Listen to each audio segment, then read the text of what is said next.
ya, bel makan siang. Oke, nggak dong. Kalau sampai makan siang kita nggak empower nanti di sini ya. Nggak elevate. Nah ini Koko Edo ya. Oke. Si Cindy boleh? Oke teman-teman, jadi hari ini kita mau belajar tentang sales cycle. eh Siapa yang di sini udah pernah dengar sales cycle? Itu seperti apa? Oh udah pernah ya? Udah pernah ikutan kelas sales cycle sebelumnya di sini? Oh sales cycle di luar. Oh oke. Boleh dong cerita dong sales cycle di luar itu seperti apa sih? Yang diketahui. Siapa tadi namanya? Remi, ini aja sih siklus rutinitas sehari-hari buat buat ya karanya ke closing sih gitu. Oh oke. Sehari-hari di apa yang Karemi udah jalanin sales cycle? Kemarin sih sama Ko Ivan udah ngobrol yang mulai dari langkah awal sampai langkah akhirnya sampai ngejelasin ada pilar segala macam kayak gitu-gitu. Oh oke. Oke berarti udah jelasin di Prudential maksudnya ya. Sales cycle di Prudential. Oke. So, jadi hari ini kita juga mau belajar tentang sales cycle. Betul banget yang ada di Prudential. Dan kalau kita lakuin ini, supposed to be bisnis ini jadi terasa lebih simpel. Oke. Jadi, saya kira tadi nggak ada PPT-nya. Jadi saya udah siap-siap mau gambar. Tapi ya udah ada PPT-nya ternyata. Jadi kita pakai PPT aja ya. Padahal takut lupa. Oke, kok Edo, lu pegang mic juga kok. Jadi lu bisa nambah-nambahin kok. Biar lebih seru. Oke. Jadi teman-teman, kita mau belajar sales cycle. Di semua bisnis, semua pasti ada cycle-nya. Nah, kita mau belajar di Prudential gimana caranya buat kita bisa expertise di bidang ini, gimana caranya kita bisa menguasai bisnis Prudential. Oke? Jadi sama seperti halnya bisnis pada umumnya, semua bisnis butuh modal, betul? Butuh modal, betul ya? Pengen modalnya yang gede banget atau modal sekecil-kecilnya? Ya cuannya gede. Kalau modal pengennya berarti yang kecil ya kok ya. Biar cuannya bisa gede. Nah, di bisnis Prudential uniknya, Ci ini boleh di next nggak Ci? Oke. Jadi di bisnis Prudential uniknya, buat kita punya modal itu nggak perlu pakai duit teman-teman. Ya, semua udah tahu kan. Di sini kita nggak perlu naruh duit. Kita jadi nggak punya rasa kayak, aduh deg-degan nih. Nggak ada resikonya soalnya. Karena nggak ada duit yang kita taruh. That's why makanya langkah paling pertama yang kita perlu punya di bisnis ini itu adalah goal setting. Oke, siapa coba di sini yang udah pernah goal setting buat di bisnis Prudential? Oke, sebagian besar sudah, ada beberapa yang belum ya. Loh, Indra nggak angkat tangan berarti saya belum ini. Udah ya. Jangan malu-malu angkat tangan, saya ikut malu kalau. Oke, jadi langkah yang pertama goal setting. Kenapa kita perlu banget, penting banget yang namanya goal setting? Karena itu yang tadi Yoso bilang, kita di awal jalanin bisnis ini nggak ada yang namanya modal. Kita nggak punya resiko. Jadi apa yang bisa bikin kita keep on track sama di bisnis ini? Selain goal setting. Gak ada lagi. Kalau kita bisnis, contoh misalkan kayak Ko Martin, punya dulu pernah bikin bisnis Misye ikutan tuh. Naruh modal, nyetor duit. Kalau bisnis misinya lagi nggak bagus, deg-degan nggak? Dipikirin nggak? Setiap hari nggak dipikirin ya? Setiap hari. Karena dia takut lah. Ini gimana nih kalau bisnis gua kagak balik, duitnya ini kalau bisnisnya nggak bagus, duit gua kagak balik nih. Malah bisa jadi hilang karena ada resiko yang ditaruh di situ. Nah, serunya bisnis kita nggak ada, itu sekaligus itu jadi hal yang bagus, sekaligus jadi hal yang nggak bagus. Karena kita nggak punya resiko. Kalau kita nggak punya goal setting ini, nggak akan bertahan kita di bisnis ini. Oke, nanti kita bakal belajar gimana caranya kita bikin goal setting. Semuanya bisa ngelakuin bareng-bareng ya. Terus dari goal setting, nah baru ini modal yang kelihatan. Kita punya yang namanya list nama. Kebanyakan orang ngerasa kayak, aduh gue list namanya nggak terlalu banyak nih. Gue ngerasa kayaknya, aduh list nama gue tuh dikit Yos. Gue tuh kenalan sama temen tuh nggak terlalu banyak. Jadi gue kayaknya kalau buat list nama ini paling gue bisa cuma sedikit lah. Nah, kadang bukan kenalan kita yang sedikit. Kalau kata Koko Edo, kadang keberanian kita yang sedikit. Nah, tapi nanti kita juga belajar gimana caranya supaya list nama kita ini nggak pernah habis-habis. Kebayang nggak? Kok Edo udah berapa tahun kok? 15 tahun ya?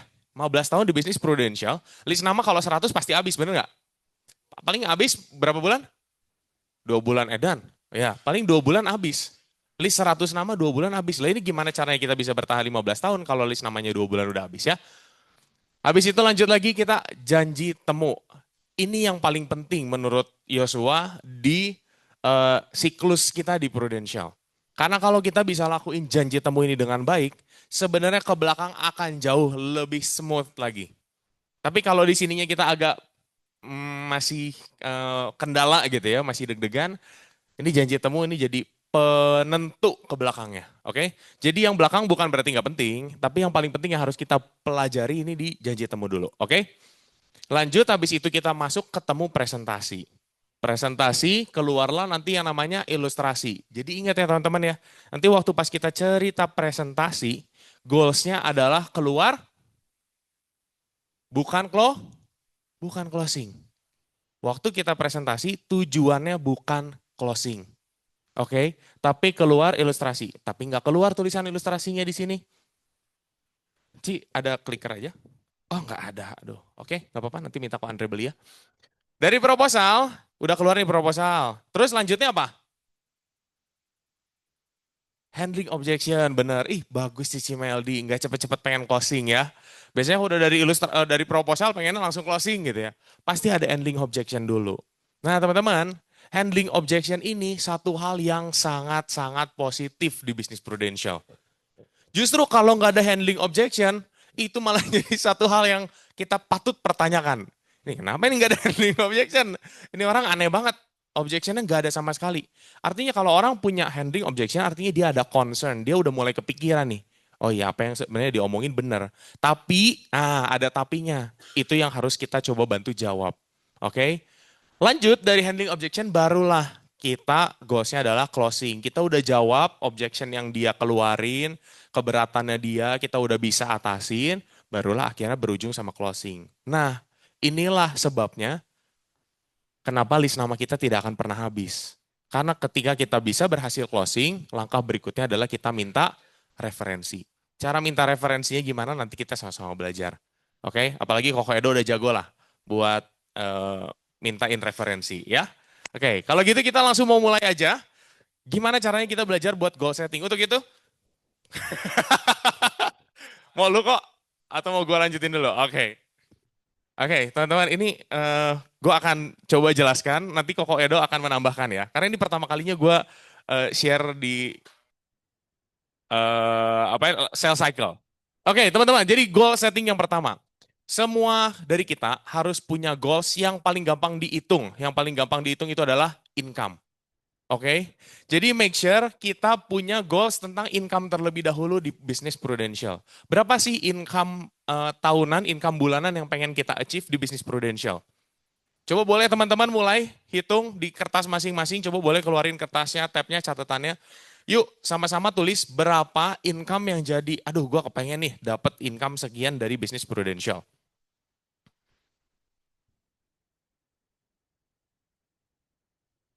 Wah, kalau Civeni yang nulis agak berat nih hitungannya ya. Karena income yang pengen di-achieve di bisnis prudential 300 juta sebulan. Gak apa-apa ya, Ci ya. Tulis aja dulu lah, Ci. Oke? Sudah semua tulis? Ada yang belum? Oke. Saya lanjut ya. Nah, jadi contohnya nih, Yosua pakai contoh 120 juta per tahun. Atau sebulannya berarti berapa? 10 juta. Jadi kita akan coba hitung, kalau kita punya target 120 juta setahun, gimana sih cara kita bisa punya activity, gimana caranya kita bisa punya cara untuk achieve goalsnya kita. Berapa yang harus kita kejar setiap harinya. Itu yang jadi goalsnya kita nanti. Goals di akhirnya itu adalah goals activity kita di bisnis prudential. Next sih, kalau kita punya income 120 juta, kita bagi dulu biar gampang. Per kuartal, oke, per 3 bulan. Berarti per 3 bulannya adalah 30 juta rupiah. Nah, ini bukan jadi target. Ini cuma jadi acuan hitungan doang. Karena kalau targetnya dari income, susah kita ngukur daily activity-nya. So, kita harus pecah lagi. Pecah lagi, Ci. Kalau kita bagi kurang lebih buat komisi rata-rata aja ya. Sebenarnya kan biasanya kita pakai 25%. Biar agak lebih make sense, kita ambil yang kecilnya dikit ya. Jadi kan kalau misalkan kita ambil 20%, nyatanya lebih gede kan kita lebih happy, bener ya? Daripada kita hitungnya 25% tapi kenyataannya ada beberapa komisi yang 20%. Jadi kita ambil yang pakai 20% yang lebih kecil. Terus sih, kira-kira teman-teman, berapa API yang kalau dikali 20% komisinya kita, itu kita dapat 30 juta. Ayo, coba ngitungnya gimana? Berapa API, berapa omset kita Yang kalau dikalikan 20% hasilnya jadi 30 juta. 150. Next sih. Oke, berarti kita harus punya 150 juta API. Dan kalau kita bagi lagi jadi per bulan, berarti 50 juta API per bulan. Nah, baru dari sini. Lagi, Ci. Kalau kita pakai asumsi ini ya, kita ketemu 5 orang, terus closing satu. Oke. Bisa juga nanti kalau udah jago kayak Koko Edo mungkin ketemu 2, closing satu. Kalau udah kayak Ko Victor, ketemu satu, closing satu. Udah terlalu jago ya, sama udah terlalu bijaksana kan, rambutnya udah putih ya. Jadi closing ketemu satu, closing satu. Nah, anggap kita pakai yang ketemu 5, closing satu. Oke ya, cukup oke ya. Kita pakai asumsinya 5/1. Berarti kalau misalkan kita mau ketemu closing ketemunya 5, closingnya satu, ini adalah API taburan kita. 250 juta itu yang harus kita tabur, teman-teman. Kalau satu bulan kita mau dapat closingnya 50 juta. Oke, sampai sini cukup clear? Jadi kita bagi lagi nih 250 juta dibagi jadi 4 minggu. Karena kan itu kan buat sebulan ya, target sebulan kita nabur loh ya, 250 juta. Bukan closing, nabur 250 juta. Bagi 4 artinya kita taburan sekitar 65 juta API per minggu. Oke, baik lagi sekali lagi ini apa? Taburan. Oke, terus next lagi Ci. Oh oke, berarti nggak ada ya. Oke, jadi teman-teman kita harus bagi setiap minggu kita harus punya 65 juta taburan. Nah coba teman-teman, boleh kasih ke saya nggak berapa sih kira-kira average kita, average case kita? Coba boleh share nggak teman-teman? Berapa average case kita? Ada yang mau share? 25. Waduh, 25 juta kok. Siapa? Average case-nya, satu case-nya 25 juta ya. Oke. Teman-teman, coba ya. Kalau misalkan nih, kita bagi. Ini kan tadi kan seminggu ya, 65 juta API. Kita bagi jadi hari Senin, Selasa, Rabu, Kamis, Jumat. Anggap Sabtu dan Minggu kita liburan sama keluarga. Jadi kita tidak bekerja hari Sabtu dan Minggu. Cuman kerja Senin sampai Jumat. Misalkan teman-teman, misalkan ya, coba kita ketemu hari Senin, satu orang. Ya, hari Selasa, ya anggaplah 2 orang karena kita nggak ada training, bener nggak? Hari Rabu, aduh ini teh saya harus jemput anak nanti di sekolahan karena anak ada ekskul jadi pulangnya agak sore jadi harus saya yang jemput. Oke, satu orang. Terus Kamis, misalkan satu orang. Jumat, karena ini ada Jumatan jadi waktu agak lowong, saya bisa ketemu sama 2 orang. Teman-teman, kalau seminggu bisa ketemu kayak gini, 1, 2, 3, 4, 5, 6, 7 orang, berarti kira-kira kalau kita targetnya 65 juta, satu taburan cukup berapa API? Ini kan yang harus ditabur nih ya, 65 juta API ya. 10 juta. Ini tabur 10 juta, tabur 10 juta, 10, 10, 10, 10, 10. Taburannya kita seminggu. Ini ketemunya cuman 7 orang seminggu. Kerjaan apa coba? Bisnis apa yang kita bisa dapat income 5 juta sebulan? Yang kerjaannya hari ini bangun agak siang dikit, ketemu orang satu, makan, iya, iya, iya, iya, iya, sejam, 2 jam, pulang ke rumah. Dah, main lagi sama anak. Besoknya berangkat lagi agak siang, ketemu lagi sama satu orang. Oh ya Ci, saya cabut dulu ya. Ini setelah sejam, 2 jam ngobrol, cabut, pindah satu tempat lagi, ngobrol lagi. Iya, iya, iya. Paling baru jam 4 sore, baru jam 5 sore, pulang lagi. Terus dilakukan kayak gini setiap minggu, kita dapat income 5 juta sebulan. Gak pakai modal. Yang dilakukan ini nih, fokus sama taburannya. Nah tapi ingat teman-teman, rahasianya adalah setiap kali kita ketemu sama nih, misalkan nih kita ketemuan sama prospek A.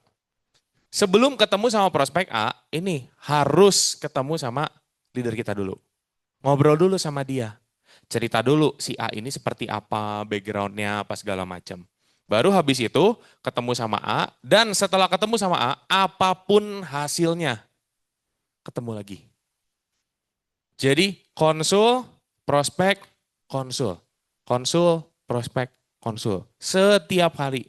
Di sini, di sini, di sini, di sini. Terus, setiap hari pokoknya kita lakukan ini. Teman-teman coba bayangin ya, kalau misalkan kita lakukan hal ini sebulan aja. Kira-kira jago nggak? Kurang pede jawabnya ya. Jago nggak? Jago. Lebih pede lagi boleh? Jago nggak? Jago. Pasti jago. Ini kita kayak gini ngelakuin kayak gini ya. Tiap minggu selama sebulan aja, 1 bulan. Jago. Kebayang nggak berapa handling objection yang bisa kita tanganin setelah lewat dari 1 bulan itu? Berapa nasabah, tipe nasabah yang udah kita laluin dalam waktu 1 bulan itu? Kalau kita lakuinnya kayak gini. Berat banget nggak ketemu sehari 1 dan sehari 2? Kalau berat banget, kalau sampai berat banget ya udah ini hilangin. Nih. Tapi nanti tinggal fokus taburannya berarti lebih gede, bener? Karena kan taburannya kita harus ngejarnya yang 65 juta. Nih, taburan seminggunya 65 juta. Jadi teman-teman bisnis ini sebenarnya bisnis yang gampang. Simple, sederhana. Asal dilakukan tiap hari sama kita. Jadi ini udah ada caranya, hitungannya sangat-sangat gampang. Kita lakuin kayak gini udah dijamin lah. Income 5 juta pasti dapat. Aduh, tapi 5 juta kurang. Ya udah, berarti angka atasnya tinggal tambahin lagi. Tahunannya berapa? Nanti akan menyesuaikan sisanya ke bawah. Oke. Kalau Yos sehari tapi nggak mau cuman 1, sehari mau cuman 2, gimana? Oh ya ini lebih enteng lagi. Taburannya bisa lebih kecil lagi. Atau misalkan kita tetap dengan taburan 10 juta, berarti income kita jauh lebih gede lagi dong. Betul ya? Tapi ini dari jualan aja loh. Jualan aja. Jadi kalau misalkan kita punya targetnya, kita bisa ketemuannya sehari 2. Berarti kan ini ada slot di sini 1, 2, dan 3. Seru. Jangan kalau menurut Yosua jangan semuanya jualan, jualan, jualan. Tapi bisa di sini kita mulai rekrut, rekrut, dan rekrut. Karena menurut Yosua bisnis Prudential akan besar ketika kita udah mulai bisa rekrut orang. Kalau kita jualan ya sampai seumur hidup nih begini terus. Gampang, makin lama makin jago, makin lama average case-nya pasti makin akan jadi lebih besar, tapi mau sampai kapan kita jualan terus? Ya kan kita di sini pengennya berbisnis ya, bukan buka toko dagang biasa ya. Buka toko jam 9 pagi, tutup jam 5, besok buka lagi jam 9, tutup jam 5. Kalau bisa kan toko mah tetap buka, gua mau dia ada di mana juga bebas. Income-nya tetap dapat. Gitu ya teman-teman ya. So, sekarang kalau kita punya goals, fokus bagi ke daily activity-nya kayak gini. Jangan fokus sama API, aduh gila API-nya ini gede banget ini, gue harus kejar 250 juta, apa segala macam. Nah, jangan fokus sama si 250 jutanya. Fokus sama taburannya ini. Oh ada ya? Oh oke. Yos, gue nambahin sedikit ya. Ah boleh kok, jangan Oke. sedikit yang banyak. Ya, teman-teman, boleh kasih aplaus dulu dong. Pertama kali ngajar ini nih soalnya ya. Nah, jadi yang sering kita temuin adalah di goal setting ini bukan tentang gimana nih pengen anak sekolah yang bagus gitu, Bu. Itunya pasti teman-teman udah tahu ya. Jadi kita ngajarin gimana daily activity-nya karena banyak yang bikin orang stres itu adalah selalu fokusnya di hasilnya terus, bener nggak sih? Jadi tiap ketemu tuh kita nerka-nerka, beli enggak ya? Gimana caranya supaya dia tanda tangan ya? Gitu kan jadi stres. Nah, jadi yang kita pagarinnya adalah proses yang benernya. Soalnya apa kalau closing, sorry ya, belum tentu prosesnya bener. Tapi kalau prosesnya bener, pasti teman-teman bisa dapetin hasil, betul nggak? Sesimpel kayak gini, misalkan ketemu si A nih, Kodensen deh contoh nih. Kodensen ketemu si A. Sebelum ketemu si A, telepon dulu sama si Mike. Mike, ini orangnya kerjaannya dokter, istrinya nggak kerja, anaknya 2, anaknya masih pada kecil. Ceritain profilnya, maka si Mike ini sebagai leadernya si Kodensen akan bisa kasih analisa, oke bro, nanti tawarinnya bisa ngobrol masuknya dari sini nih gitu kan. Nah itu supaya bikin kita lebih efektif teman-teman. Nah terus abis ketemu si A nih, abis ketemu si A, terus ternyata eh, closing kok. Terus orangnya bilang gini, ya udah deh gue mau ambil, kira-kira lu telepon si Mike nggak? Telepon leader lu nggak? Nah setelah abis closing nih ya, Jangan di depan nasabahnya dong. jangan. Oh. Eh Oh ya closing. closing nih. telepon dong ya. Kira-kira Kisti telepon Westi Revin nggak? Dari kemarin closing terus pasti telepon ya. Siapa yang di sini kalau abis closing beritain kabar baik ke leadernya? Ya minimal kan nanya cara isi formulirnya gimana, minimal gitu kan. Nah gue mau kasih tahu nih, menyuarakan hati para leadernya nih. Jadi kalau misalkan kalian udah ketemu orang nih, terus kan kita nungguin nih. Kalau udah telepon berarti biasanya closing. Kalau udah sejam nih ya, 2 jam, 3 jam, kok nggak telepon-telepon? Ini si Kisti ketiduran di nasabahnya bagaimana nih gitu kan. Pas telepon, pasti kan kita pengen tahu dong progres dan hasilnya kan. Kisti, gimana tadi? Nah, biasanya kebanyakan orang yang baru jalanin gimana nih? Udah sih tadi, tapi orangnya nggak mau. Nah, itu satu. Gimana tadi? eh Orangnya udah punya polis kok, jadi kayaknya nggak nambah dulu. Gimana tadi? Ya orangnya kecewa kok sama asuransi, jadi dia nggak mau ambil. Nah, gue mau kasih tahu nih, ditolak itu nggak apa-apa. Tapi nggak belajar dari penolakan itu yang nggak boleh. Jadi abis itu kita tanya ke leader kita nih, Mike tadi nasabahnya bilang, pernah ngalamin pengalaman klaim nggak dibayar. Lain kali, gue harus jawabnya apa ya? Soalnya tadi gue nggak bisa jawab itu. Ya, ditolaknya nggak apa-apa, tapi nggak belajar dari penolakannya nggak boleh. Supaya nanti kalau ketemu si D, pengalaman penolakannya sama, kodensannya bisa jawab, bisa handling objection tadi. Nangkap nggak teman-teman maksudnya ya? Supaya apa? Jadi bukan closingnya, tapi pembelajaran supaya kita bisa jawabin yang benernya. Itu yang pertama. Nah, nambahin yang kedua adalah, kalau hari ini kita kita kan mindsetnya bisnis usaha nih. Kalau misalkan sekarang nih, setengah hari buka toko dapat uang 1 juta. Pengennya bukanya setengah hari apa 1 hari teman-teman? 1 hari. Ada nggak yang pengen bukanya setengah hari? Ah udah 1 juta bersyukur pulang aja. Enggak ya. Kalau buka toko pengennya full. Bahkan kecuali barangnya habis. Bahkan kadang-kadang ada nasabah gue punya toko tanggal merah aja. Aduh sayang toko sehari tutup. Karena kalau tutup toko nggak dapat duit, bener nggak? Ya, setengah hari dapat 3 juta. Pengen dapat 3 juta atau full, mungkin bisa dapat 6 juta bisa lebih. Nah, uniknya kalau di bisnis prudensial orang mikirnya gimana? Gimana bro, nanti mau mulai pertama kali gimana? Ya, satu dulu aja deh. Nah, gitu loh. Kebayang nggak? Berarti kan bukan mindset seorang pemilik usaha atau pebisnis, bener nggak? Namanya pebisnis, pengennya dapat sebesar-besar, effort sekecil-kecil ya, betul kan? Nah, jadi teman-teman, 5 banding 1, boleh di previous sebelumnya.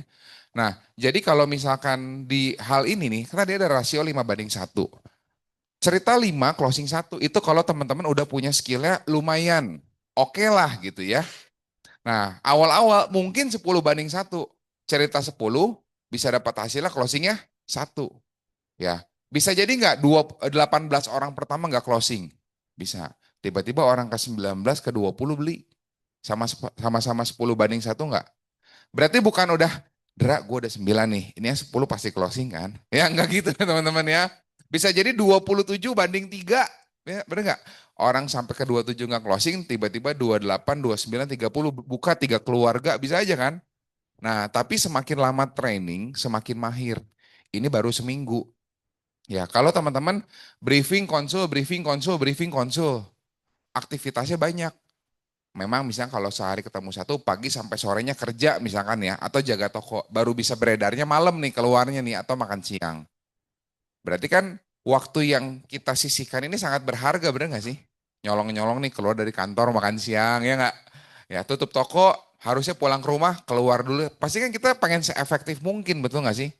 Seminggu pertama. Seminggu kedua, briefing konsul, ya.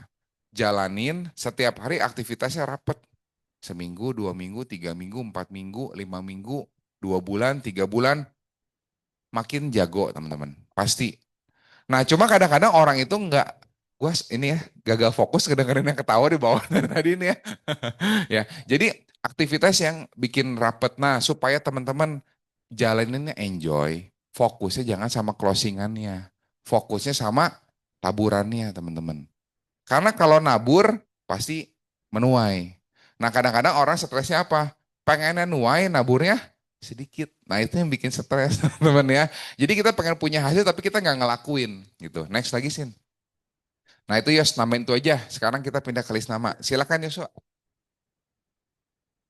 Lah, Oke, thank you Koko Edo. Nah, teman-teman, Kita masuk ke list nama. Gimana caranya buat kita bisa punya list nama yang banyak? Nah, kita bagi. Biasanya kalau gue itu cara paling gampang adalah dengan kita bikin kayak mind map buat nama. Soalnya kalau udah bikin mind map buat nama, nah itu jadi lebih kebayang. Kalau sekarang kita nggak punya mind map nama, oh kayaknya ini bisa nih. Kayaknya ini bisa nih. Lompat, lompat, lompat, lompat, lompat, lompat. Padahal ya teman-teman ya, kalau kita bikin mind map nama, misalkan contoh mind map nama tuh gini. Yosua, Yosua punya papi mami. Ya, kita setiap dari kita kan pasti ada orang tua bener. Nggak mungkin lahirnya dari anak darah Maria ya, itu kayak beda ya, beda cerita ya. Jadi pasti ada papi mami, ada dua orang tuanya. Ya, eh terus lanjut dari papi mami, pasti papi mami punya papi mami lagi. Nggak mungkin papi maminya juga keluar dari pohon. Ya, jadi pasti ada punya papi maminya lagi. Atasnya si papi mami ini kan pasti punya saudara, bener nggak? Ada adik kakak, ya ada sih yang anak tunggal. Tapi berarti punya sepupu, punya apa segala macam. Nah, itu semuanya di list satu per satu. Biasanya kita susah di list nama ngerasanya gitu ya. Aduh ini kayaknya list nama gue nggak terlalu banyak nih Yos. Karena kita milih-milih. Kita fokusnya, aduh siapa yang bisa di-closingin, siapa yang bisa di-closingin ya. No, jangan bikin list nama yang pakai siapa yang bisa di-closingin. Bukan itu. Jadi list nama fokusnya adalah ya udah benar-benar kita tulis nama orang-orang yang kita kenal, yang punya hubungan sama kita. So kalau gue pernah ketemu sekali sama orang A. Ini kalau kata Kowibi ya, yang dulu kita belajar pertama sales cycle itu banyak dari Kowibi. Kita nggak kenal namanya aja, tulis. Orang yang waktu itu ketemu di Solaria sama Indra. Misalkan Indra lagi bawa temennya gitu ya, ngobrol pas ketemuan apa segala macam, Indra udah ada di list nama gua. Tapi temennya belum ada karena belum kenal. Terus aduh lupa siapa ya namanya ya, tulis temen Indra yang ketemu di Solaria. Dah, nanti kan jadi kita tahu kalau mau kontak temennya itu harus kontak siapa? Kontak Indra. Indra, sorry Indra, waktu itu temen lu yang kita ketemu di Solaria yang makan bareng sama gue tuh itu namanya siapa ya? Lu punya kontaknya nggak? Gue kepengen ngobrol sama dia. Sama kayak gue udah ngobrol sama lu waktu dulu. Dapat list nama baru nggak? Dapat list nama baru. Cuman seringkali kita suka nggak punya keberanian buat nulis temannya Indra yang ketemu di Solaria. Nah itu kita nggak ada keberaniannya buat nulis itu. Jadi kita ngerasanya, aduh list nama gue kayaknya nggak terlalu banyak. Nah terus kita pasti punya community, bener? Ada main padel lah sekarang, koedo badminton dulu banyak banget lapangan.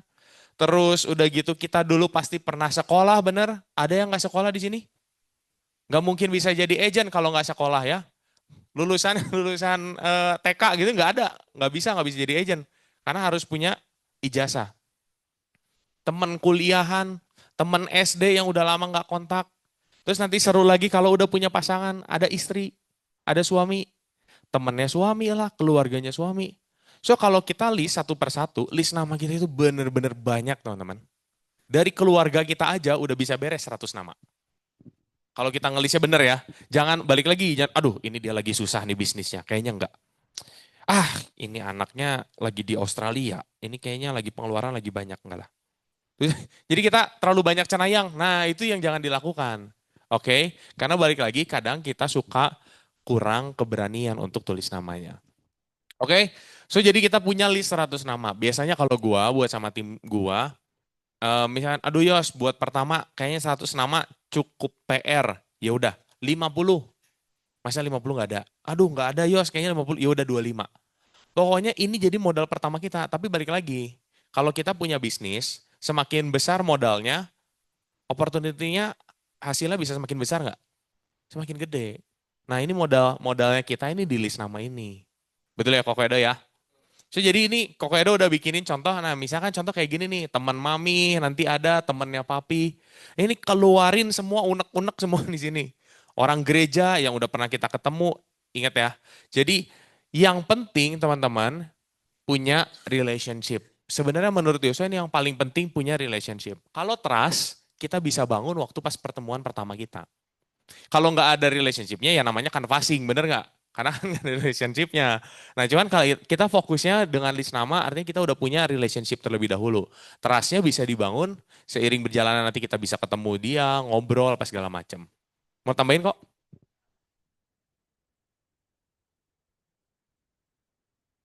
tapi kita nggak punya keberanian. Contoh nih kayak teman SMA kan banyak. Cuma waktu mau kontak nih di IG, wah gue udah lama nih, 15 tahun gak ketemu dia. Kalau kontak langsung enak nggak ya? Nanti gue dianggapnya apa gitu kan? Nah kalau kayak gitu ya nggak usah nawarin dulu. Jadi kan teman-teman udah punya kenalannya, tapi udah lama nggak connect, bener nggak? Nah supaya bisa nyambung, teman-teman connect dulu. Abis connect, udah ada hubungan, udah ada momennya lagi, baru bisa masuk. Gitu teman-teman. Jadi kalau kayak gue sampai badminton dulu gue badminton seminggu 4 kali. Sekarang seminggu 3 kali, main padel 2 kali. Jadi itu buat networking, bukan mempersibuk diri hanya dengan alasan padel, bukannya bener-bener nyari temen. Nyari temen kemanapun, siapapun, dimanapun gue akan bisa. Sampai kayak anak gue ikut nih futsal nih di Rockstar. Ketemu ngobrol-ngobrol, pertandingan ke Jakarta ngobrol sama orang tuanya, dapet nasabah. Ya, waktu papa gue di rumah sakit di Jakarta 3 minggu, gue ke Jakarta kan nggak ada kerjaan. Siang papi gue di ICU cuma boleh ditengok siang sama malam. Sisanya ngapain? Nganggur kan? Ya gue prospek dokternya. Gue bawa raket badminton dari Bandung, nyari klub ya. Oh ada nih di Kelapa Gading. Datang aja daftar, bayar. Datang ngobrol. Ngapain di Jakarta? Kerja, vacation? Enggak, papa saya sakit. Oh sakit apa? Di rumah sakit mana? Kalau gue terusin juga bisa closing juga sebenarnya gitu kan ya. Jadi yang dikejar bukan cuma list namanya, tapi kapasitas diri kitanya. Cara kita komunikasi sama orang, supaya tidak dianggap nyebelin seperti agen asuransi di luar sana. Bener nggak? Itu yang perlu kita pelajarinya teman-teman. Kalau masalah presentasinya mah gampang. Tinggal nonton video, apalin, bener nggak Yos? Tapi yang kita perlu tahu itu adalah kecerdasan emosional kita buat berkomunikasi. Jangan baru kenal langsung, gue ada produk bagus nih pengen cerita sama lu. Padahal baru kenal gitu ya. Atau udah lama 15 tahun gak ketemu. Vic, gue sama Vicin teman SMA loh. Udah lama gak ketemu ya. Nah kalau gue DM dia, gue masa langsung, Vic, jadi sekarang gue di Prudential. Gue pengen tawarin lu asuransi. Bisa masuk? Bisa diblok gitu ya. Jadi gue akan ngomong, lu tinggal di mana sekarang? Udah married belum? Kerja gimana? Dulu kok kita udah lama gak ketemu, dulu lu kuliah di mana sih? Segala macam udah ngobrol. Kapan-kapan kita ngopi yuk. Ngopi pertama gue gak akan tawarin asuransi dulu dong. Pertama ketemu, live update dulu, ngobrol, dia gimana. Setelah enak, pertemuan kedua kalau diajak ketemu lagi mau nggak? Ketemu. Nah pas ketemu baru bilang, Vic kan gue di Prudential. Nah gue pengen cerita nih sama lu ada yang bagus. Tapi tenang aja, lu beli nggak usah lu pikirin. Gue cuma cerita karena menurut gue penting, makanya kita sekeluarga ambil. Tapi kan penting buat gue belum tentu penting buat lu. Makanya gue izin pengen ceritain sama lu. Kalau gue cuma sharing sama lu boleh nggak? Nah contoh ntar akan ke sana arahnya. Tapi perlu strategi dan taktik teman-teman. Maksudnya apa? eh Istilahnya apa ya? Cerdik seperti ular, tapi tetap kita kan tulus gitu kan kasih produk yang bagus buat mereka gitu. Masalahnya apa? Masalahnya banyak di luar sana agen-agen yang nyebelin, yang udah bikin stigmanya negatif dulu. Nah, kita perlu tunjukin kalau orang-orang di legacy ini beda. Gitu, guys, ya. Lanjut, Yos. Habis list nama apa? Oke, jadi ini masuk ke bagian yang paling penting. Tadi Koedo udah spill sedikit sih tentang janji temu ini. Ini bagian yang paling penting yang menentukan bisnis kita ke belakangnya. Bagaimana journey kita di sales cycle ini semuanya startnya dari sini, dari janji temu. So teman-teman, kalau kayak kita tadi udah punya jadwal, udah bikin jadwal nih ya, udah ketemu, oh ini kayaknya bisa nih. Jadwalnya ketemu sama A, ketemu sama B, ketemu sama C gitu ya. Kan ada hari-hari di mana kita misalkan lagi kondisinya nggak terlalu banyak janjiannya, bener nggak? Tapi misalkan kita ada ketemu nih, kayak yang tadi contoh hari Senin, kita ketemu sama satu orang, si A misalkan. Tapi hari masih panjang bro, ya. Ya kan? The night still young bro. Jadi kan kita mau ketemu sama orang lagi, bener nggak? Tapi bingung sama siapa ini ya ketemunya ya. Nah, coba teman-teman kita biasakan buat kita bisa kategoriin ini setiap orang ini dengan lokasi. Apalagi kalau di Bandung sih gue rasa cukup asik karena daerahnya tuh nggak terlalu jauh-jauh banget kayak di Jakarta lah. Kebayang kalau di Jakarta tuh ya beda beda lokasi itu kan udah bisa perjalanan tuh sejam. Kalau di kita udah yang jauh banget aja kayak kemarin gue tuh dari Gunung Batu ke Sumarekon aja itu udah paling jauh-jauhnya kayaknya gue rasa gitu ya. 44 menit lah. Nggak nyampe sejam gitu ya. Kalau misalkan yang masih daerah kota paling 20-30 menit kita udah bisa sampai. Nah, di sini teman-teman kalau kita udah punya nih, oke misalkan si A. A ini rumahnya daerah Bandung Selatan. Misalkan contoh dia yaitu kemarin gue di daerah Sumarekon. Nah, coba buka list namanya. Siapa yang kita tahu dia juga rumahnya kurang lebih daerah Sumarekon atau punya toko di daerah Sumarekon. Siapa nih kita list cari. Nah, udah gitu kontaklah orang itu. Kok apa kabar? Kok kalau misalkan kita tahu rumahnya langsung samperin nggak apa-apa. Kalau kita tahu tokonya langsung samperin. Datangin nih ke toko gitu ya. Kok atau enggak ketok misalkan biasa kalau di rumah kan ketok dulu ting tong gitu ya. Ada mbaknya datang keluar. Si Pak mau cari siapa? Oh iya, saya mau cari Edward. Oh iya, sebentar Pak saya panggilin dulu. Dan nih kita datang ini kalau misalkan lagi nggak ada janji temu ya, nggak ada janji temu, kita ada ketemu sama datang ke rumahnya. Ko Edward keluar nih. Ko Edward keluar dari rumahnya dong. Nyapa kita, ayo Pak masuk aja. Ko Edward nyapa, pertama pasti nanyanya apa? Yos, ngapain lu? Gitu ya, ngapain lu? Ini kok gue tadi habis dari, atau enggak dia biasanya nanya, habis dari mana lu? Bener nggak? Lu lagi dari mana lu? Atau lu mau ngapain lu? Gitu. Ya kok tadi gue habis ketemu sama klien gue kok di Sumarekon, di McD, ngobrol sama dia. Terus gue keingetan, lu kan rumahnya daerah Sumarekon. Udah aja gue mampir deh, gue udah lama nggak ketemu sama lu. Oh, terus pertanyaan berikutnya apa biasanya? Ada apa? Ya, oh, terus lu mau mampir? Oh, ada apa? Iya kok, gue tuh pengen ngobrol, tuker pikiran sama lu kok. Ingat ya kata-katanya, gue pengen ngobrol, tuker pikiran sama lu. Seringkali kalau agent datang ke rumah orang, ketemu sama orang, ngomongnya apa? Iya kok, ini ada produk baru, gue tuh pengen cerita sama lu, pengen nawarin. Wah, mindset orangnya langsung, aduh ini mau diambil duit gue, ini pasti dia mau minta duit nih.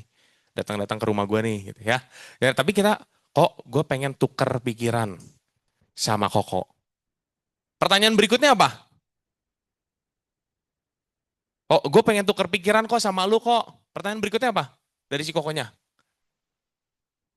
Tentang apa? Ngomongin apa? Tentang insurance kok. Tapi gue bukan mau jualan kok. Gue gak mau jualan. Jadi gue cuma pengen tuker pikiran.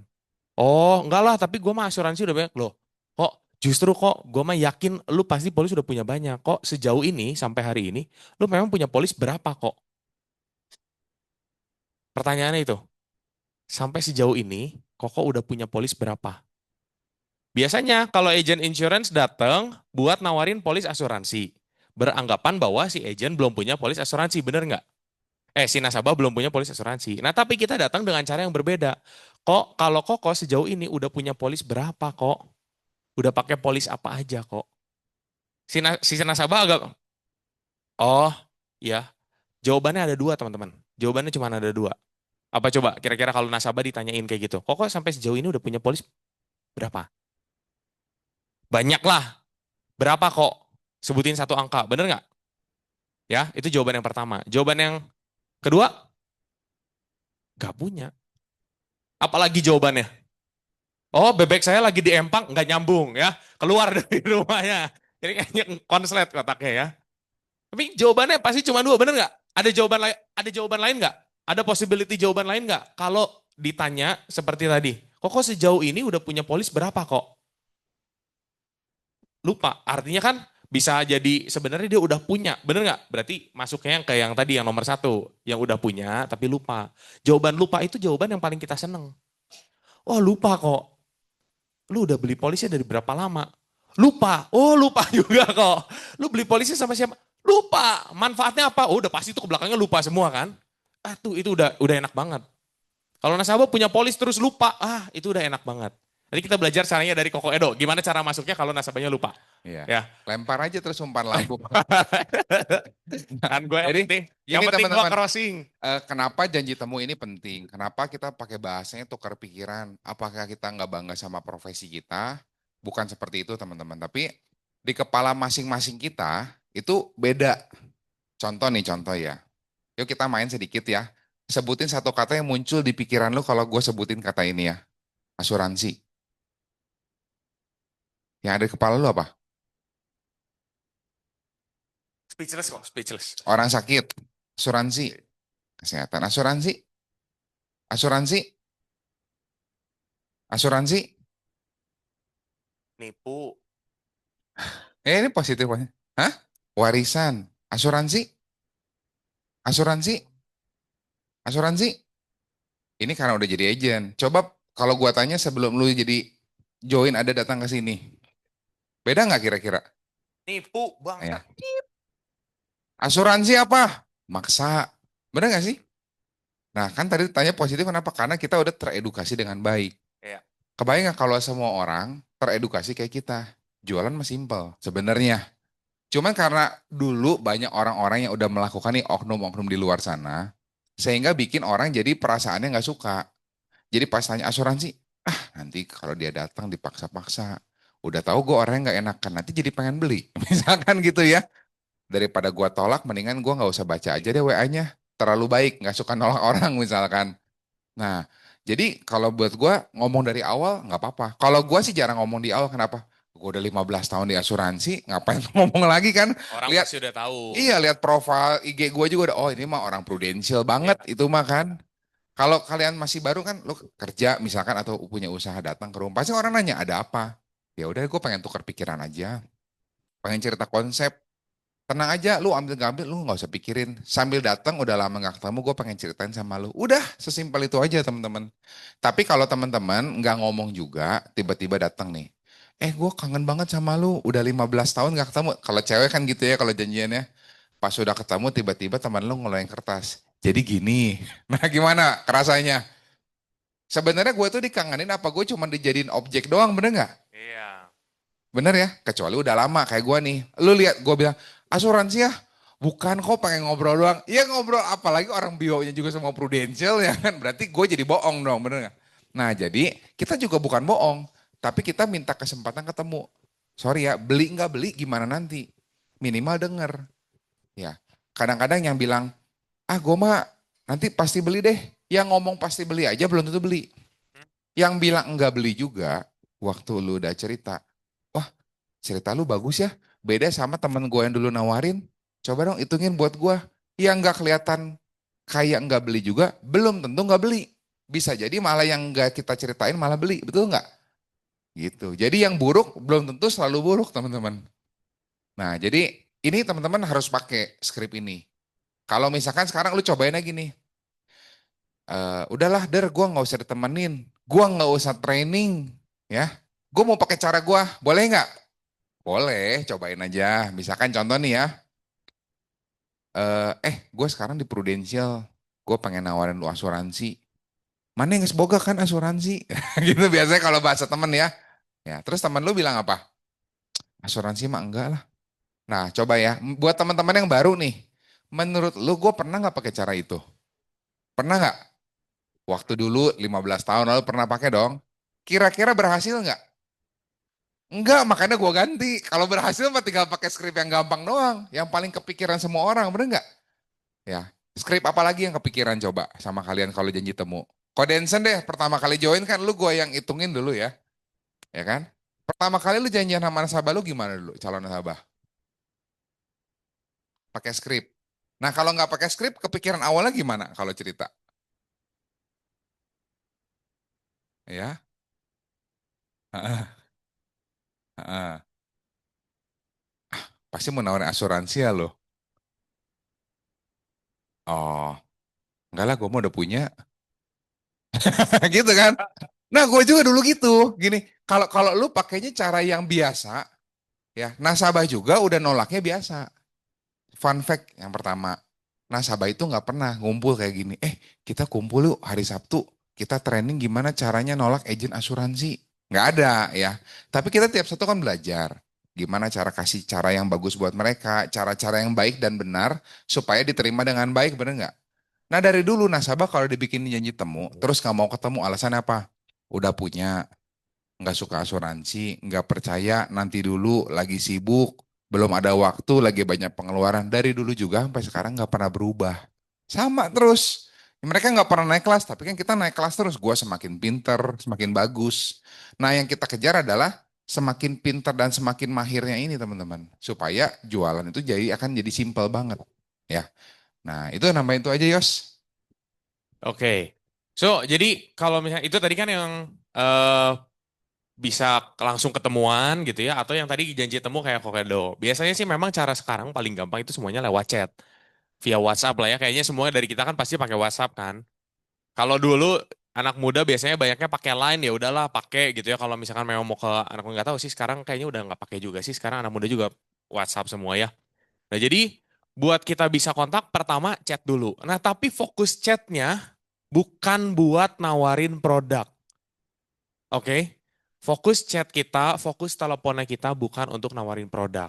Sebenarnya kalau buat beberapa orang, buat beberapa nasabah gitu ya, lebih enak kalau misalkan kita itu janji apa chat itu tuh hanya buat janjian telepon. Kita cuma buat minta waktu buat telepon, buat ngobrol. Kenapa telepon lebih enak? Ya karena kalau telepon biasanya sih, kalau gue ngerasanya orangnya lawan bicaranya, kawan bicaranya nggak ada waktu buat mikir. Kalau di chat kan, aduh, ini mau nawarin asuransi, ini gimana cara gue nolaknya ya? Ntar dulu deh, gue jangan read dulu deh. Terus nanti udah kepikiran, oh ya udah coba, aduh sorry ini istri gua yang ngurus, apalah semuanya gitu ya, dikeluarin kan jurus-jurusnya. Jurus-jurusnya paling gitu-itu lagi kok. Istri gua yang ngurus, polis gua udah banyak. Ya iya gua udah ada agent gua saudara gua agent, apa segala macam. Jurus-jurusnya pasti itu-itu lagi. Nah tapi jadi fokusnya pertama, Koedo lagi sibuk nggak gitu. Kagak Yos, gua lagi santai, kenapa? Oh gue izin telepon bentar ya, telepon. Halo Koko Edo, lu lagi di mana kok? Lagi di toko? Gitu. Iya Yos, lagi di toko tapi lagi agak santai. Kenapa? Kok gue sekarang ada gue teh pengen ngobrol kok sama lu kok. Gue pengen udah lama kita nggak ketemuan. Gue pengen tukar pikiran sama lu kok. Gue pengen janjian kapan main ke toko lu ya? Boleh ya? Toko lu tuh di mana sih kok? Biasanya kalau orang yang udah punya hubungan diomongin kayak gitu, ya sama ya. Ada pilihannya ada yang lu mau ngomongin apa?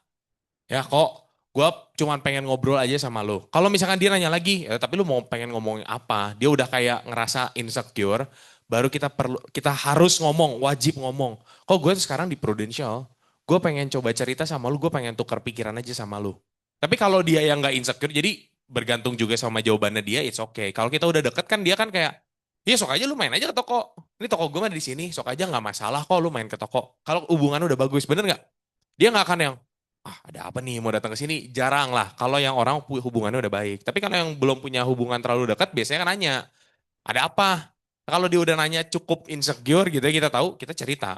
Oh gue tuh sekarang di Prudential, gue pengen cerita tuker pikiran sama lu kok. Jadi gue pengen main ya ke toko lu ya kok ya. Cuman gue nggak mau ganggu waktu lu, makanya gue telepon dulu biar janjian, biar lu nya nggak pas lagi kagok. Oh ya udah sok aja main. Gue mah kalau siang pasti santai. Oke kok. Gue nanti kira-kira mainnya kok ya mungkin hari Rabu atau hari Kamis. Oke nggak kok? Ya sok aja hari Rabu atau hari Kamis. Ya kita tinggal tentuin jadwalnya. Set, datengin ke tokonya. Ini tuh sekarang. Oh Dulu dia kalau janjian lewat WA terus. Bener nggak? iya betul, Bener nggak ya? betul. Gue juga sama. Nelfon orang itu buat gue dulu menakutkan. Jadi kalau telepon, tut, please lah jangan diangkat. Gitu takut soalnya. Jadi lebih nyaman pakai WA. Tapi kalau nggak dibalas baper. Ya. Nah terus misalnya kalau janjian jangan nanya, boleh nggak tante? Boleh atau enggak? Nanyanya gini. Jadi nanyanya kayak, pokoknya kalau lu nanyanya bagus, jawabannya juga bagus. Misalkan ya, kok kalau lu itu toko di mana ya kok? Biasa ke toko jam berapa sampai jam berapa ada di toko. Nah jadi jangan nanya boleh atau enggak. Sama kayak gua ke anak gua nih ya. Jaden mau mandi atau enggak? Ya. Jaden mau mandinya sekarang atau 10 menit lagi? Mandinya mau air panas apa air hangat? Apa air dingin? Oh, air panas ya. Mandinya mau air hangat apa air dingin? Kan gue mengasumsikan dia udah mau mandi gitu loh. Sama kayak kalau ke calon klien, kita mengasumsikannya dia udah mau ketemu. Kok kalau ke toko biasanya lebih santai pagi, siang, atau sore? Oh sore sih lebih santai. Jadi jangan tanya, boleh ya kok kalau sore ke sana? Nggak boleh. Jawabannya gitu kan. Jadi nanyanya mesti bagus supaya jawabannya juga bagus teman-teman.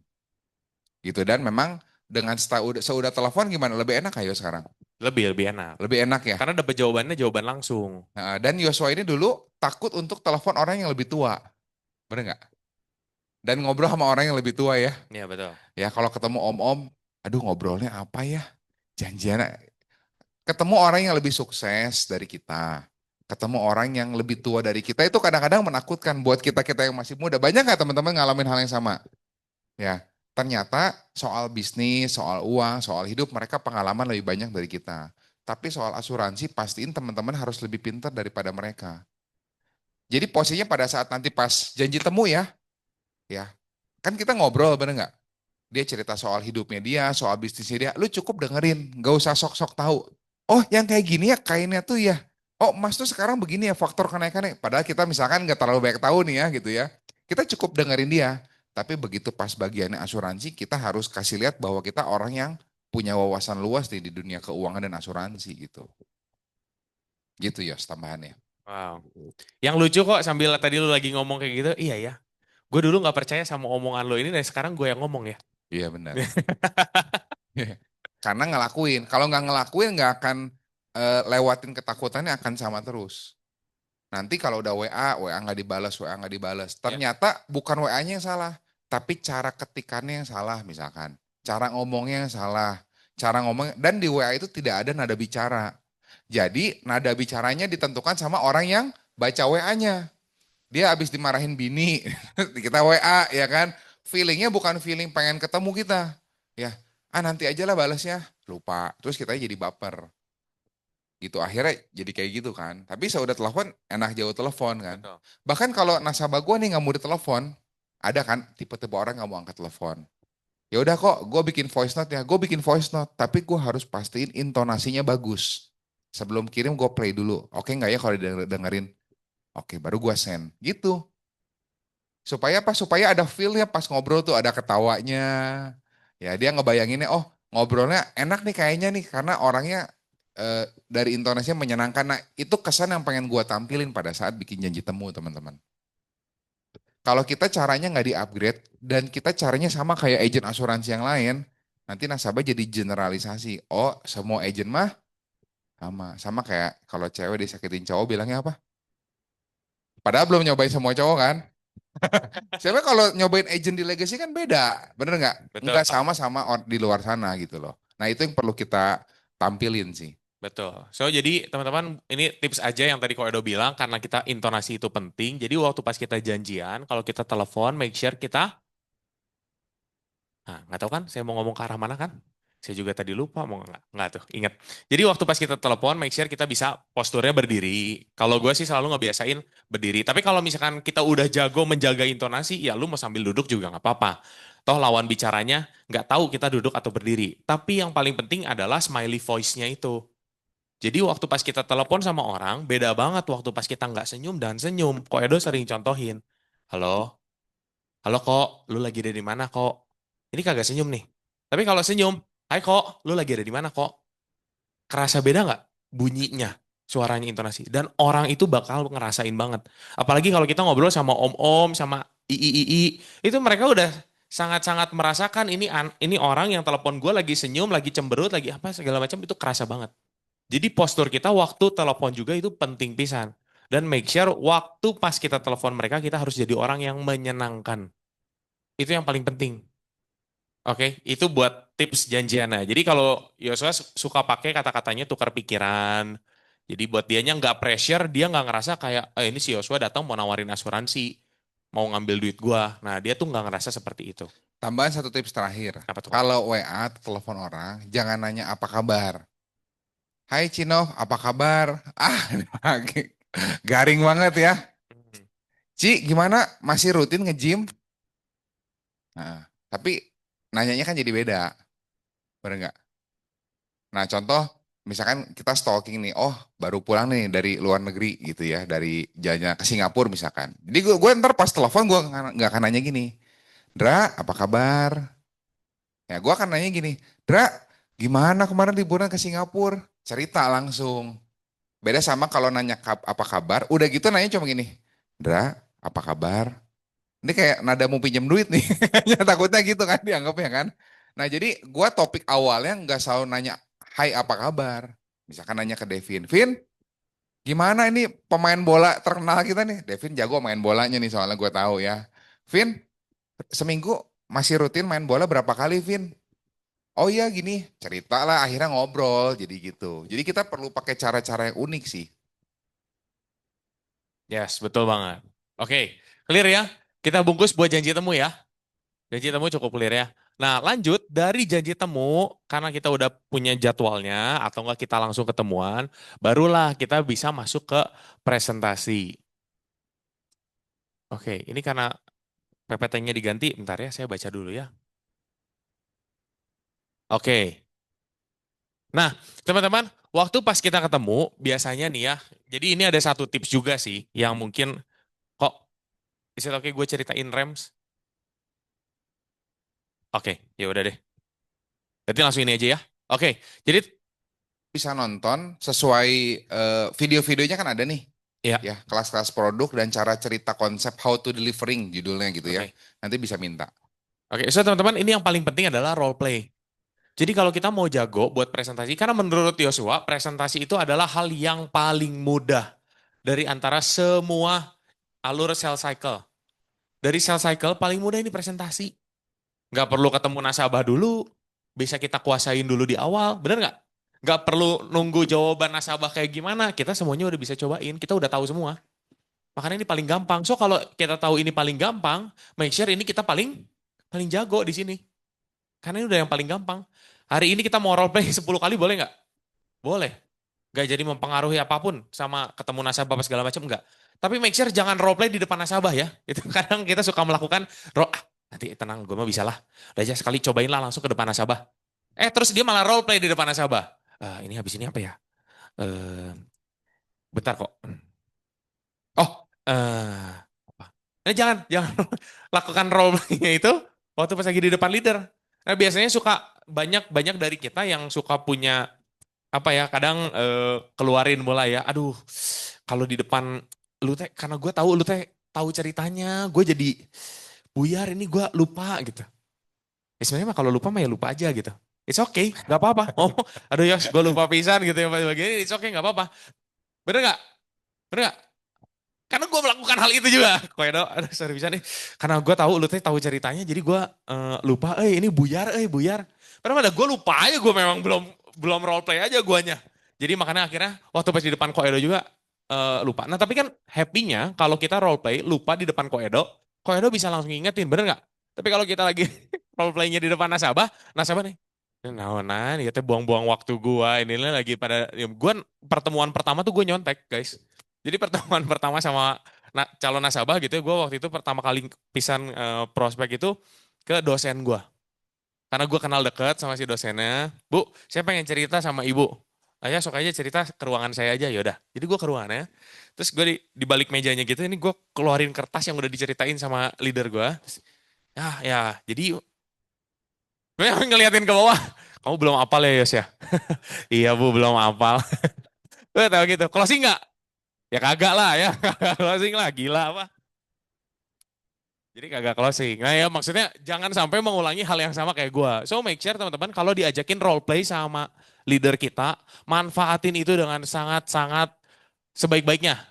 Ya, dengan sebaik-baiknya. Karena itu momen kita bisa ngelakuin kesalahan. Kita cerita di sini intonasi kurang bagus, leader pasti kasih tahu. Nah nanti ini teman-teman boleh lihat video-videonya. Kalau ada yang belum punya boleh tanyain ke leadernya masing-masing ya. Semuanya udah ada dibikinin videonya buat gimana caranya kita ceritain. Gimana caranya kita prospek di pertemuan pertama tinggal dihafalin. Oke, tapi yang ini yang sering kita lakukan secara terbalik teman-teman. Make sure kita lakukannya prinsipnya ATM amati tiru modifikasi. Jangan modifikasi. Coba ini kayaknya kurang berhasil. Tiru. Aduh, tapi kayaknya kurang bagus juga ya. Baru amatin. Oh, ada ini yang beda. Nah, jangan dibalik. Ya, amati dulu, liatin dulu si leader ini gimana cara ceritanya. Tiru semuanya, percis, plek, ketiplek.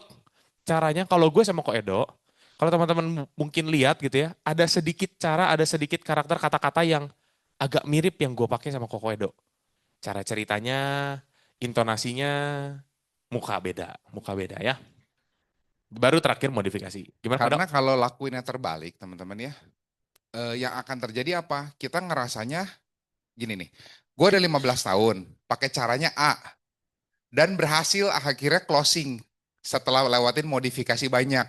Sekarang udah jadi A10, jadi tiap ketemu nasabah kalau ceritanya A10 bisa closing nih contohnya.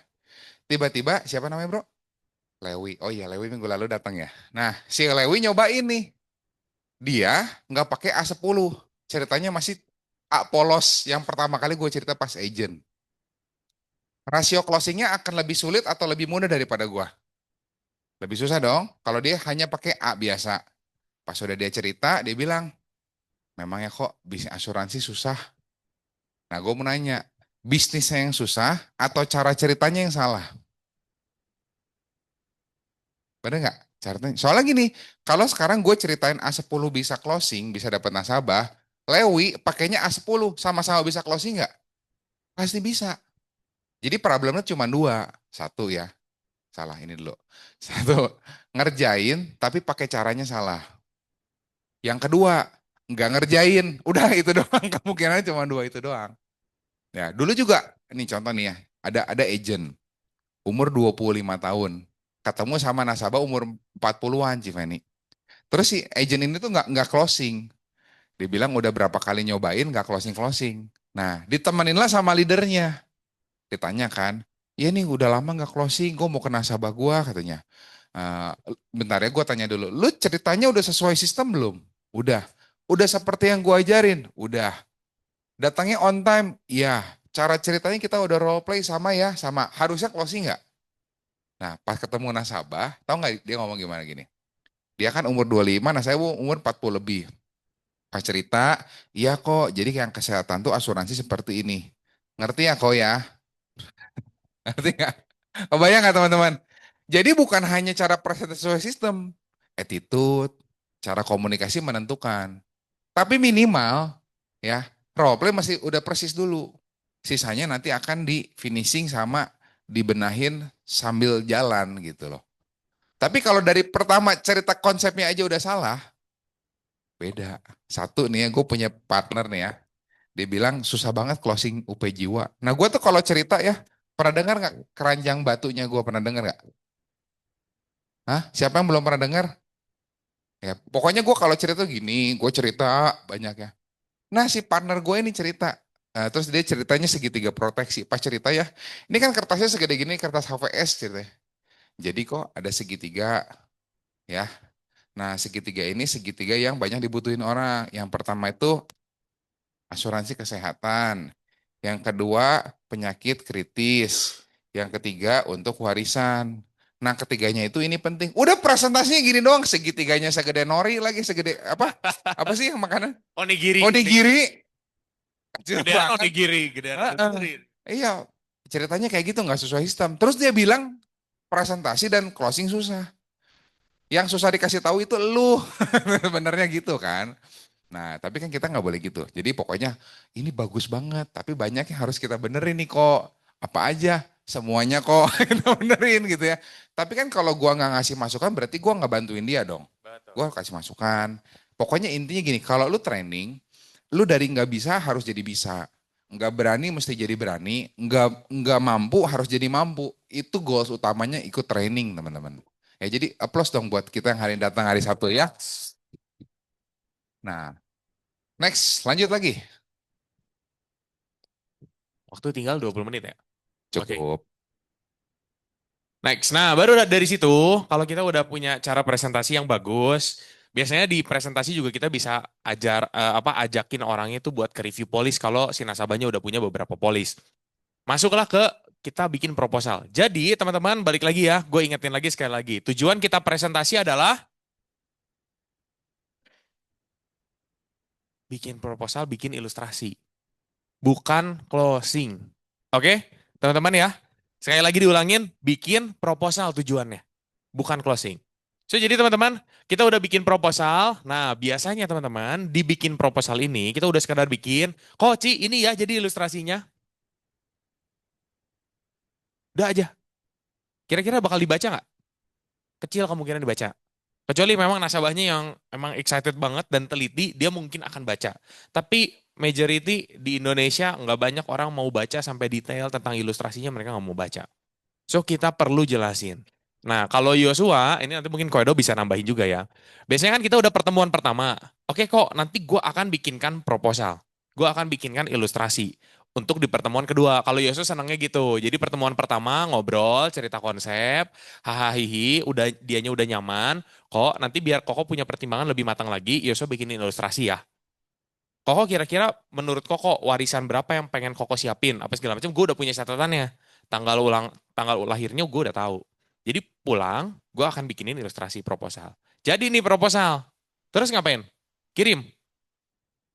Kalau gue nggak akan kirim. Kok gue udah beres kok bikin proposalnya. Kayak minggu lalu ya kok ya, hari Jumat gue datang lagi ya ke tempat Koko. Yos, sorry pisan, gue Jumat nggak bisa. Gue lagi nih, oh oke kok. Berarti Koko prefer hari Selasa atau hari Senin? Oh ya udah Selasa aja Yos, gue bisa Selasa. Ya udah kok, oke gue datang hari Selasa ya kok ya. Datanglah hari Selasa buat jelasin tentang proposal. Tapi ada nggak nasabah yang, oh Yos udah daripada lu repot, maksudnya biar kelihatan baik. Daripada lu repot, datang ke toko gua jauh, udah aja lu kirimin ilustrasinya ke gua, nanti gua baca dan gua pelajari dulu. Ada nggak nasabah yang kayak gitu? Ada ya? Apa responnya kita? Harus datang. Kadang kan kita pengennya tetap datang, bener nggak? Kalau Yosua akan usahakan dulu, oh nggak apa-apa kok, santai, kagak repot datang ke tempat lu mah. Nanti gue juga soalnya sekalian mau janjian sama orang yang di daerah tempat lu. Tapi udah nggak usah, nggak apa-apa, kirimin aja. Kalau udah sampai yang kedua atau ketiga kali, biasanya Yosua nggak akan paksa. Nggak Yos, kirimin dulu aja, nanti gue pelajari dulu. Kalau memang gue oke, baru nanti gue kontak lu. Karena gue nggak mau buang waktu lu. Udah sampai kedua atau sampai ketiga kali tuh, gue akan ngomong, oke kok, gue kirimin ya kok ya. Tapi izin, gue pengen jelasin juga pakai voice note. Jadi supaya Koko nggak cuman baca ilustrasi kosong, habis itu udah nggak ada penjelasan apapun. Jadi Yosua izin jelasin pakai voice note ya. Baru cara voice note-nya pakai yang tadi kata Kokedo, intonasinya harus bagus. Coba Koko lihat ilustrasi yang pertama. Yosua ceritain dulu ya kok ya, ini begini, manfaatnya seperti ini, seperti ini. Kok ingat tujuannya buat apa? Nah itu semuanya dijelasin di voice note. Tapi di voice note juga make sure jangan sampai 30 menit. Agak najis ya, kayak kayak nonton Downloadnya, kayak nonton download. drama Cina. Apa ini voice note sampai 30 menit? Jangan. So make it short, make it short. Gue biasanya kirim voice note tuh 5 sampai maksimal banget. Kalau dia cukup banyak, kemarin concernnya cukup banyak, 10 menit. Kalau sampai misalkan 10 menit juga belum beres, gue akan cut di 10 menit. 10 menit jadi kirim. Jadi udah pokoknya ya kurang lebih dipotong-potong gitu. Jadi 7 menit kirim. Dah. Nanti kalau dia ada respon apa, gue akan kirim lagi voice note berikutnya lagi. Jadi nggak akan semua dia juga males lah gitu ya. Apalagi belum tentu ada waktu juga buat Iya ngedengerin benar. 30 menit gitu ya, buang waktunya dia kayaknya enggak lah. Nah, kalau gua tambahannya benar tadi Yoso bilang udah sekali, dua kali dia nggak oke, baru kita okein kirim WA ya.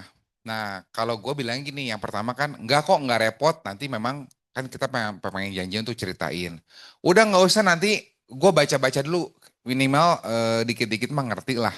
Nah, gue jawabannya gini, bagus banget kok. Berarti lu lebih lebih bagus dibanding kebanyakan nasabah yang diceritain juga langsung lupa. Nah, tapi gini kok, kadang-kadang orang untuk jualan kayak gua agent begini ya, kita itu belajarnya nggak sehari dua hari kok. Bahkan kadang-kadang kita berbulan-bulan untuk memahamin satu produk dan konsep. Nah, kebayang nggak kok kalau misalkan agent kayak kita belajarnya cuman sekali baca terus langsung jualan. Khawatirnya ada miss apa? Miss pengertian, dan menurut gua kalau misalkan nanti gua jelasin, Koko supaya jadi ngerti dan nggak ada salah apa ya, salah pengertian, salah persepsi. Contoh misalkan tentang aturan-aturan produk, supaya kita bisa nyampeinnya matang dan jelas. Jadi kalaupun Koko nggak ambil ataupun ambil, pastiin Koko punya pertimbangannya yang matang dan udah paham semua. Nah, waktu diomongin gitu, orang ngerti, iya ya, gua ambil ngambil, tapi gua harus punya pertimbangan yang matang. Jadi bikin proposal itu tujuannya adalah janjian dan dapat kesempatan untuk menjelaskan. Bukan pengen cepet-cepet closing. Karena kalau orangnya udah dibikin ngerti, pasti beli biasanya kalau budgetnya ada. Nah orang itu nggak beli karena dua, nggak ada duit sama belum ngerti. Gitu doang. Nah tugas kita adalah bikin dia ngerti teman-teman. Ya, lanjut Ya lagi. setuju banget. Jadi itu jawaban pertama kalau ditolak. Ya, kan tadi kan gue bilangnya kalau udah nolak 2 kali atau 3 kali, baru habis itu kasih. Nah ini kalau ditolaknya sekali, jawabannya pakai yang cara koedo itu tadi. Ya, Bagus banget. Emang biasanya langsung mau ketemu sih biasanya. umpannya gue bagus banget ya, sundulan lu juga. Ah, Iya siap. siap Oke. ya. Lanjut. Halo teman-teman, make sure kalau misalkan udah bikin proposal, datang ke leadernya. Tanyain, Der ini gimana caranya gue bisa cerita. Tuh. Karena percaya deh, cara kita cerita pertama kali sama leader yang udah sering banget cerita tentang proposal, beda. Leader udah langsung tahu mana yang jadi poin-poin yang harus diceritain ke nasabah, mana yang nggak perlu. Jadi nggak perlu kita bacain semua nanti dan cara sampainya jadi bisa lebih powerful. Nanti di proposal juga ada kelas di LTC 1 dia ajarin bikin ilustrasi, LTC 3 ilustrasi. Jadi kalau misalkan nasabah bikin ilustrasi 1 M, Jangan bikinnya CM 750 sama 500.000 jangan. Nanti yang closing 500 juta jangan ya. Iya. Jadi kalau bikin tuh ke atas. Kalau dia minta bikin CM, bikinnya biasa gua 3M, 2M, 1M atau 5M, 3M, 1M. Karena Iya. harganya kan beda. Iya. Jadi jangan bikin CM jadi 500 juta. Nanti yang pastinya dibeli 500. Karena buat orang yang belum ngerti manfaat, belinya yang murah dulu. Pasti orang pertama kali beli polisnya polis coba-coba, belinya kecil, nggak beli gede. Jarang yang orang pertama kali beli polis langsung 300 juta tuh jarang.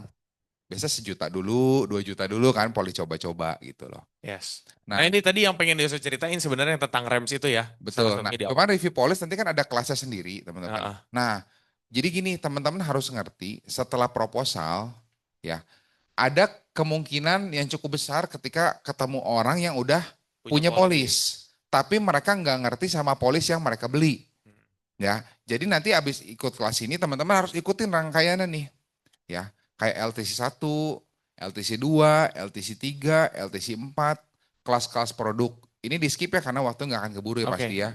Tapi ini ada kelas khususnya, makanya kita kalau di sini cerita nggak bisa detail. Tapi kalau di kelas review polis nanti teman-teman bisa detail. Tapi gue cuma kasih skripnya aja. Jadi kalau misalkan orang bilang udah punya, kita tinggal jawab bagus Bagus banget banget. ya. Kalau kita tanya udah berapa berapa asuransi yang dimiliki, pasti jawabannya cuma dua. Oh, gua mah nggak pakai. Atau dia menyebutkan suatu nominal yang banyak gitu ya. Atau punya atau punya 10. Nah, teman-teman harus percaya nih, kalau orang nggak pakai asuransi, pasti orang ini punya masalah. Ya, masalahnya apa? Cuma ada 3. Yang pertama adalah nilai tunai. Karena dulu jualannya polis unit link. Dibilangin nabung, ternyata uangnya rugi. Ini bukan perusahaan asuransi, tapi banyak agen-agen atau oknum yang dulu menjanjikan hal yang tidak pasti, teman-teman. Ya, ini satu. Yang kedua, oknum agen. Ya, oknum agen itu apa? Kayak mami gua dulu. Mami gua dulu benci sama Prudential. Setor premi, pas klaim nggak dibayar. Tahu nggak kenapa? Bayar preminya ke agen, sama agennya nggak distorin. Dianggapnya komisi kali, jadi kagak distorin dulu gitu ya. Itu yang kedua. Yang ketiga, masalah klaim. Klaim tidak dibayar atau dibayar tapi tidak sesuai harapan. Nah, 3 hal ini, teman-teman ingat nggak setelah proposal dan review polis ada namanya HO tadi ya. Nah, 3 hal ini nanti ada di kelas HO, teman-teman. Tapi kalau orang udah punya, skripnya ini, silakan Yosua. Oh ya udah gua aja ya. Ya, kalau orang udah punya jawabannya apa? Puji dulu. Bagus. Berarti lu peduli dong sama masa depan lu dan mikirin banget buat keluarga ya. Nah, ngomong-ngomong boleh tahu nggak Pak, manfaatnya apa aja nih? Bapak, Ibu, Cici, Koko, Om, Tante. Ah, manfaat mah saya kurang inget. Seingat saya yang penting investasi ada, jiwa ada, ya sama kesehatan lah gitu-gitu. Nah, biasa orang jawabannya klasik pasti gitu, teman-teman ya. Terus gue nanya, oh bagus dong berarti Om agak inget ya Om ya. Nah, kalau nominalnya inget nggak berapa Om? Nominal apa? Nominal yang kalau terjadi resiko. Kan asuransi akan keluarin uang kalau terjadi resiko. Kalau sampai terjadi resiko, berapa yang akan Om dapetin? Wah, itu saya lupa, Edward. Nggak inget. 99% lupa orang.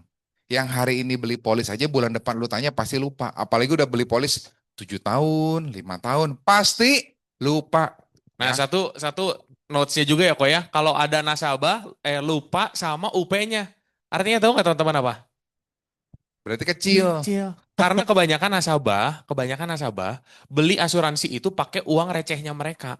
Beli nggak enak lah. Beli nggak enak karena mereka nggak ngerti. Jadi mereka beli ya udahlah, mereka pakai. Nah, tapi kan uang recehnya mereka bisa jadi uang gede buat kita, bener nggak? Mungkin buat dia 500 juta, alah ini malah cuman sekali gua merem juga langsung dapat 500 juta. Ya udahlah, biar dia nggak bolak-balik lagi 500 juta.